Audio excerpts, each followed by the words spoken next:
a monolith located on top of a hill at thousands of feet above sea level. The rock is peculiar for its view, with half of it fallen down years ago, and the remaining half still standing tall, intimidating and fascinating its visitors. The road towards the hill is very steep with winding curves. The drive uphill through the winding road is intense, but also picturesque, with views of low-lying lands on one side and the tall mountains in other. After a thrilling drive through hairpin curves and a hike uphill, there's a path that takes you to the monolith. The breathtaking aerial view of the surroundings and billows of mists that glide past shrouding the towering hill is sure to overwhelm you. The weather is cool and misty here. The hill is famous for its solitude, the quietude, and the gentle breeze that blows there. The viewpoint offers a panoramic view of the deep valleys, lush greenery, and the mist-covered hills.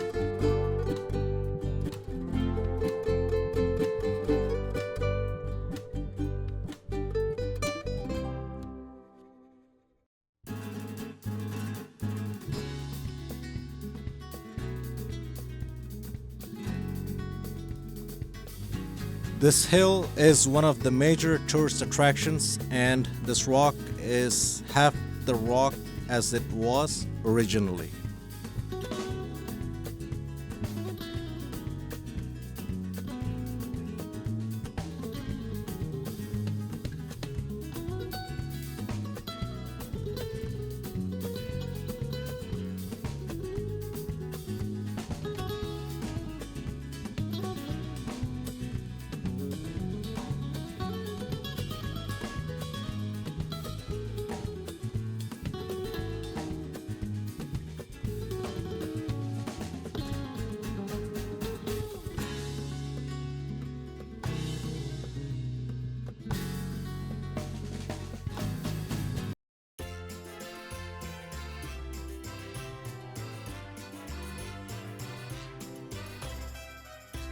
A place known for its vast paddy fields and geographical peculiarities.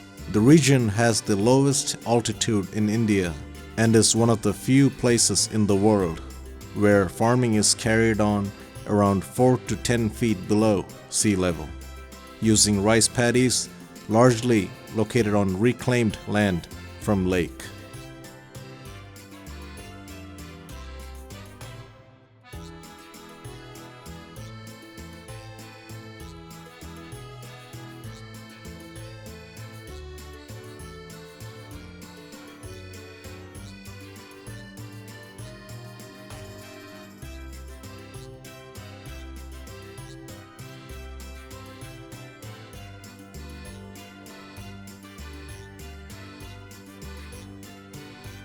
The major occupation in this region is farming, with rice being the most important agricultural product. This activity gives the area its nickname of the Rice Bowl of Kerala. Large farming areas near the lake were reclaimed from it. The history of paddy cultivation in this area can be traced back centuries.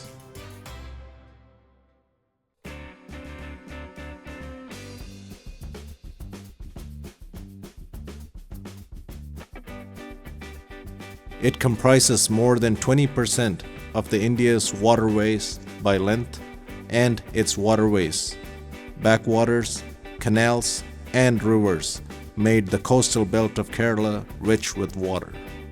Being a water world, the major mode of transportation here are small boats. The best ways to explore the beauty of this place is either by taking a walk through the village roads or by a houseboat cruise.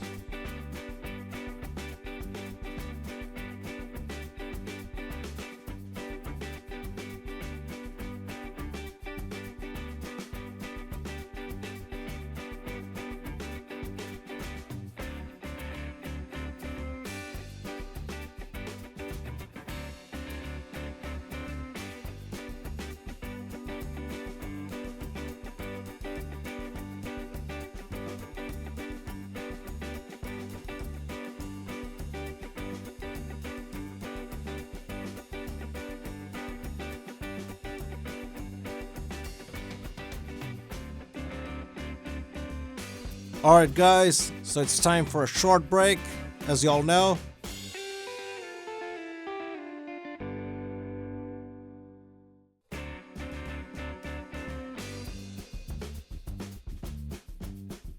Be back.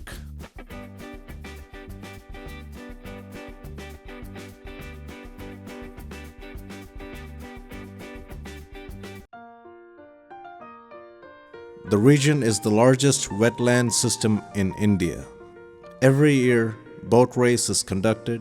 The lakes and rivers come alive during a major festival with this water sport. During this race, a large number of tourists flock around this mesmerizing lake. A trip to this district is incomplete without a boat ride or a casual visit to this lake.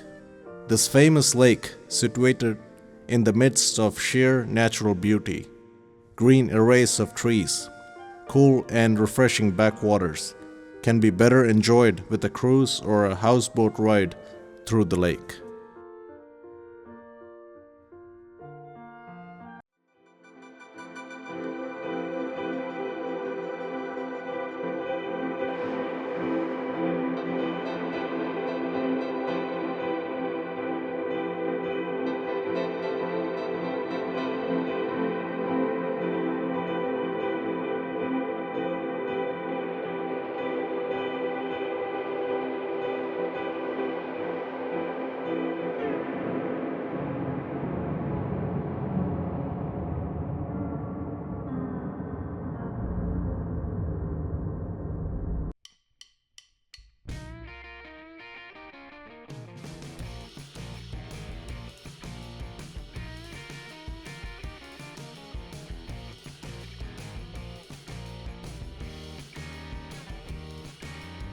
A mix of old houses built by the Portuguese, Dutch, and the British in these colonial periods lined the streets of this place.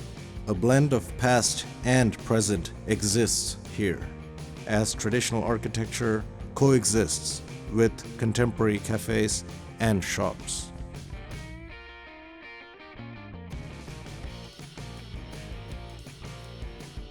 A fort, which takes its name from being the ruins of the first European fort on Indian soil, which was controlled by the Portuguese.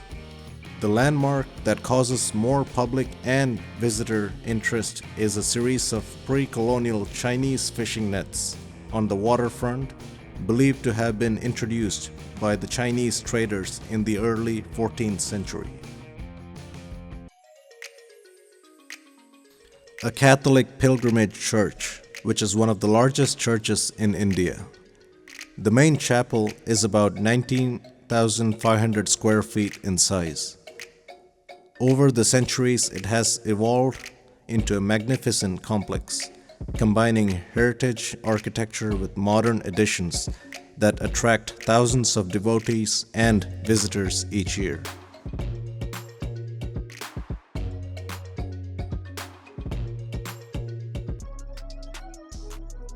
Although no conclusive historical documentation confirms, local tradition suggests that Vasco da Gama, famous Portuguese explorer, might have stayed at this residence during his visits here until his death. Jewtown is one of the oldest Jewish settlements in India. Narrow, stone-cobbled path, colonial-era buildings, colorful walls with numerous paintings. This town is like a hidden treasure trove, with narrow streets lined with spice markets, antique shops, and old houses that make you feel like you have stepped back in time. Your shopping in this city is incomplete without a visit to the Jew Street. After most of the Jewish population left the country, gradually local communities took over the businesses and houses left behind, bringing life back to the streets of Jewtown. A tour of Jewtown leads to the Jewish synagogue, which was built in the 16th century, is the oldest active synagogue in the Commonwealth of Nations. Currently, only a few Jews remain here. However, a lot of them come from around the world to walk the streets once walked by their ancestors, to experience the life they once had, and to pray in this synagogue.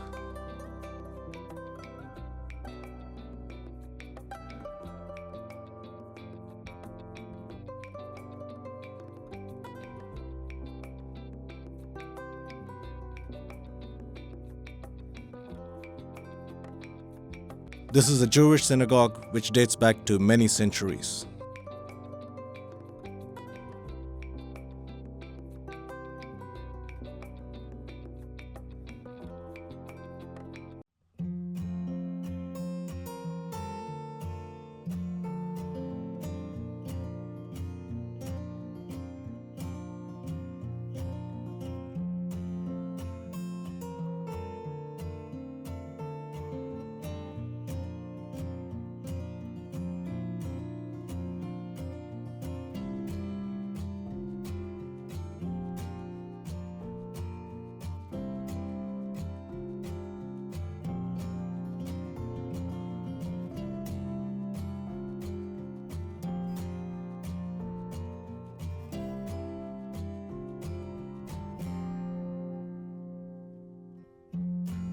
The largest waterfall in Kerala.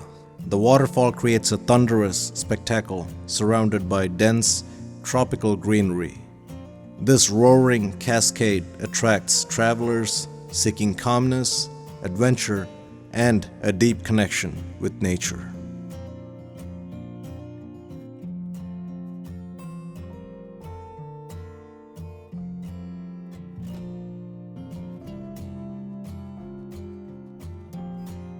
The largest waterfall in Kerala.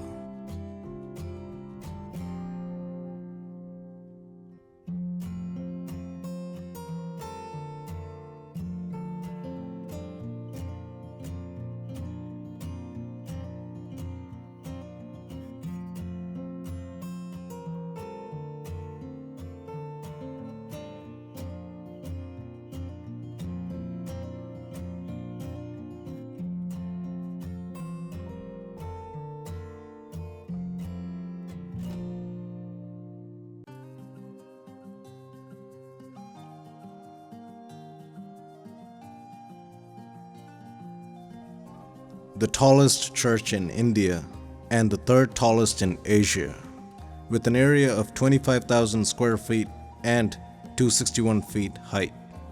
It is famous for its Indo-Gothic style architecture that blends Kerala, Dutch, French, and Portuguese styles. The Bible Tower of 260 feet, standing at the rear part of the church, is the third tallest in Asia. Apart from this, there are two tall towers, 146 feet each, that attracts its visitors.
the temple situated in the very center of town, commanding a view of neighboring areas all around.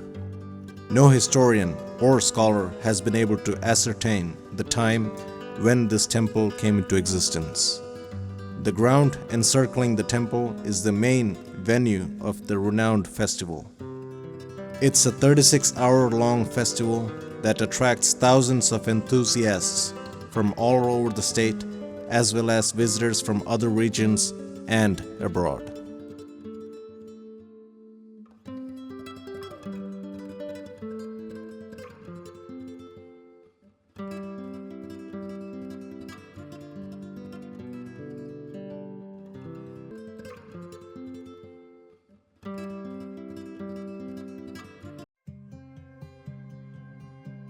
The palace was converted into a museum by the state.